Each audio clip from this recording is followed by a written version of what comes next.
Welcome to Points to Ponder with St. Pierre. I am St. Pierre.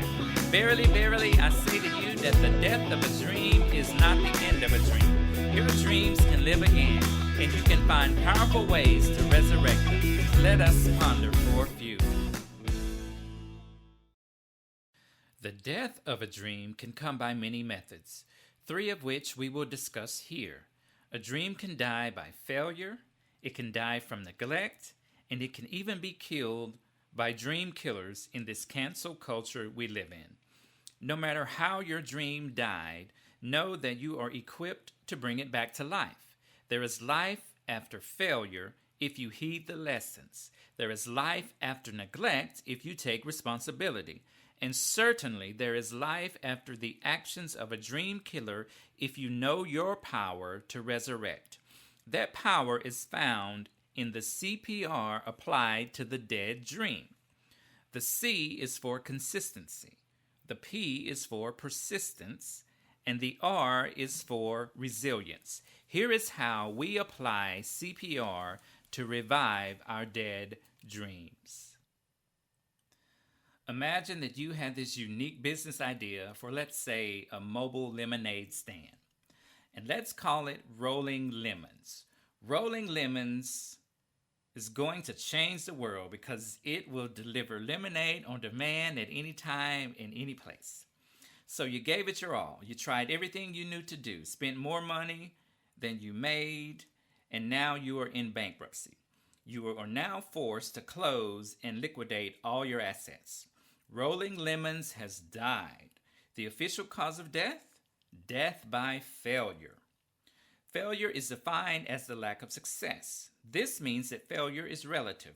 What might be failure to you may not be failure to someone else. Therefore, you must define for yourself what failure of your dream is. You cannot do this, though, without defining what success of that dream is. Now, success can be measured by the combined effects of 3 elements. There must be expectations, what you want to happen.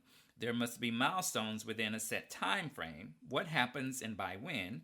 And finally, what is the end goal? What does success look and feel like when achieved? There are other components, such as organization and adaptability, but if expectations are not defined or are not met, then failure is inevitable. If you do not set milestones for your business's journey, then you are reaching into the dark, destined for failure. Also, if you do not determine what success looks and feels like, then how will you know when you've arrived? So here lies Rolling Lemons, dead, failed. Now what? You can give up on your hopes of making the world a sweeter place with your famous lemonade, or you can apply CPR to Rolling Lemons and bring it back to life. Apply the consistency by deciding to do it all again. No one starts out a pro, but consistency can get you there. Be consistent at doing what you believe you should, and be consistent at doing what you know works. But also examine your failures to look for the lessons in the loss. Your formula should be start, fail, examine, restart. Be consistent with that, and you will always learn from your mistakes and will undoubtedly keep getting better at your dream. Next, apply the persistence. Once consistency gets you to restart, now persistence pushes you forward. A major component of persistence is patience. You keep your eye on the goal and allow patience to do its perfect work. Persistence is about the journey with a focus on the destination. No matter how long it takes you to get to your goal, you passionately believe that you will get there. And you refuse to let failure stop you. Rolling Lemons might have failed a few rounds, but you still see it as dominating the lemonade market someday. So you keep moving forward. That is persistence. Then apply resilience. My favorite. Resilience is that bounce back attitude. It is mostly about the determination or the tenacity in your comeback. There is something powerful about someone who has been knocked down many times but gets up every time and quickly. Resilience does that. This is when you see your failure as an obstacle to overcome instead of the end all. Resilience won't let you give up. Hang on to that. Dr. Seuss had his first 27 books rejected before he found a publisher that would accept him. He had 27 dreams die by failure. But did he stop? No. Henry Ford failed at his first few attempts to invent the automobile. But did he stop? No. Jay-Z, the rapper, if you didn't know who that was, had a challenging time trying to get a record label to sign him. Did he stop? No. These three and others didn't let failure kill their dreams forever. They let consistency, persistence, and resilience do their part. You can research any one of these today and learn of their worldwide impact and success stories because they applied CPR to their dead dream. Moreover, just like there is life after failure, there is life after neglect. When a dream dies of neglect, it's your fault. It means that the dream did not get adequate attention, time, and resources from you, the dreamer. Your dream died because you did not care for it. Your lack of organization or structure is an example of neglect. If you do not perfect your craft, or if you just haphazardly attend to the dream, you are being negligent, and your dream is sure to die. Neglect can be in the form of ignorance, though. You have not studied or practiced or disciplined yourself for the dream you desire to realize. Get this, ignorance is negligence. There is a plethora of information, cautionary tales, and academia that can help you learn what you need to know for your dream. YouTube is full of it. If you do not become a student for your dream, then you will never graduate or be awarded its success. If you cannot tell the difference between a lemon and a lime, then you are probably not going to succeed in a lemonade business. Ignorance is negligence. Recovery from negligence is quite simple if you apply the CPR necessary to revive failed dreams. But once you revive it, you must not neglect it again. This will keep you from letting your dream die over and over. You have the power to do at least your part to keep it alive. If Tiger Woods didn't immerse himself into years of golf, or if Serena Williams didn't master her tennis game, would either of them be the champions they are today?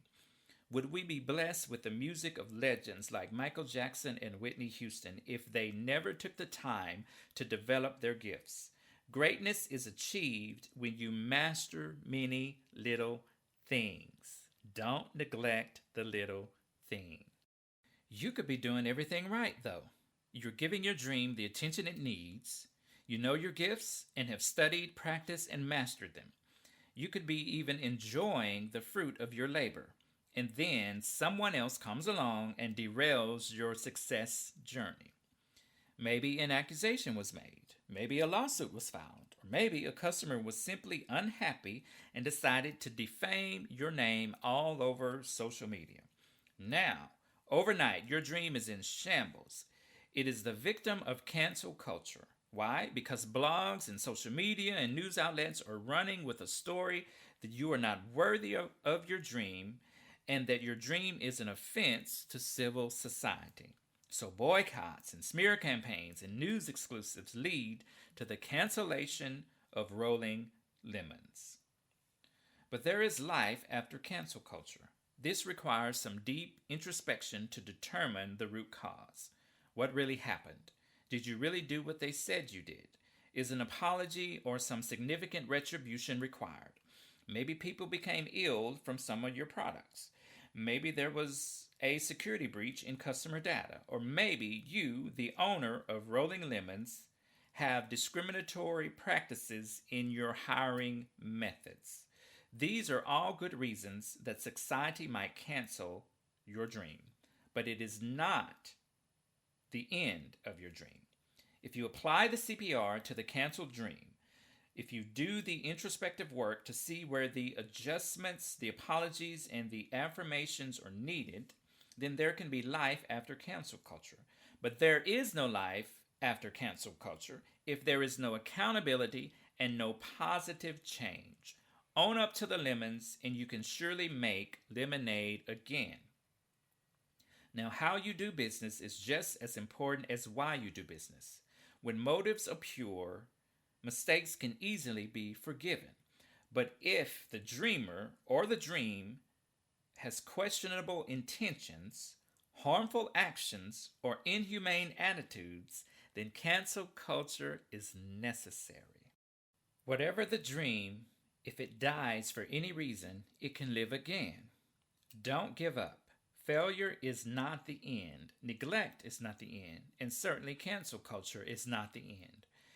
There is life for the dream after each of these. Consistency steadies the dream.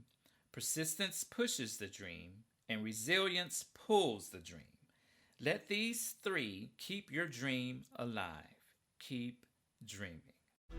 For music, encouragement, and more of the Points to Ponder podcasts, visit www.pierrewilliams.com. Thanks for listening. Keep pondering. This is Saint Pierre.